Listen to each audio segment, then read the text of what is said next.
Okay, so what kind of situation do we have at the moment on NZD USD? Now, from a daily perspective, as you know, we had a market that had broken out of this channel, okay? We all knew that the market was moving, this pair basically was moving inside of this channel with already 3 touches of the upper band of the channel. The market broke below it. From a weekly perspective, we knew that the market might want to go and hit this higher previous support to resistance. However, it was worth it to try to look for a possible short position if the market actually wanted to move to the downside. In fact, with students, we entered on the retest here of this structure, and the market first moved in created basically a nice movement in our favor. We obviously went risk-free on the trade, and then the market went back up and took us out of the trade break-even. So we ended up break-even on the short on NZD USD. However, the market at the moment is pushing back to the upside. Now, why is it pushing back to the upside? Why? We also knew that this was a possibility. We knew it from the beginning. If you remember the first analysis that I made on NZD USD, what did we say? We said this is clearly a very important structure level for NZD USD.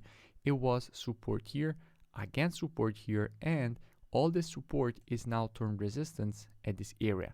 If the market will go and test this level, this is a very good area to be looking for the continuation to the downside.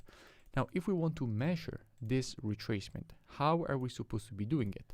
Simply taking our Fibonacci from the high to the low of the impulse. And what we can clearly see by doing this that the 0.786 Fibonacci retracement is lining up perfectly with this structure, which is exactly what you expect. In fact, what you expect is to see the market create confluence zones, and in this case you want to see the Fibonacci levels align themselves the best with structure, and that is exactly what we see at the moment on NZD USD. Now, if we go and see what we have from a COT perspective, so commitment of traders, what hedge funds are doing at the moment in the market, and we go and see what is going on from an NZD USD perspective. Now, as you know, if you check the COT data for the NZD, what you're actually checking is NZD USD because all currencies on the spot are traded against the USD.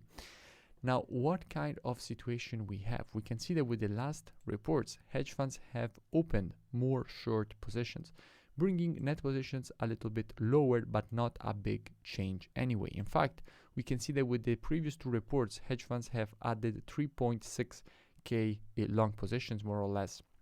So definitely we could expect the bearish move to not start yet, but we could basically see NZD USD actually make the move to the upside to go and test this very important zone. Now, there are 2 possible ways in which at this point the market can go and test this zone. There is the first one, that the market first creates a retracement. If the market will create a retracement, then what we will be doing, we have the possibility to create this inverted head and shoulders and go and test that structure with an inverted head and shoulders. That would be great. If the market actually makes a retracement, then with students we will be monitoring price action from a 4-hour perspective inside of this area, waiting for the market to provide to us one of our valid entries, and if the market will shift from a bearish market to a bullish market inside of this area from a 4-hour perspective and provide to us one of our valid entries, then we will be taking a nice long with a good risk to reward and good probabilities for a nice move to the upside. Because it would be great to see the market first create this triple top, everybody starts to short, then hedge funds push price higher, go and test the actual liquidity zone, hunt all the stop losses that are above the triple top, and then the real move to the downside actually starts, and I want to try to trade with them. So first we will be monitoring inside of this area for a possible longing opportunity, and then after the market will reach this area, we will start to be monitoring for possible shorts.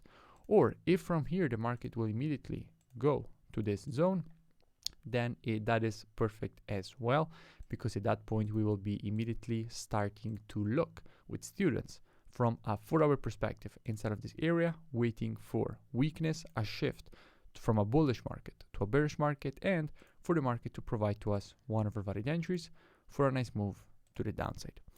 So this is overall how we will be approaching NZD USD. If you enjoyed this free analysis and education, make sure to drop a like and a comment.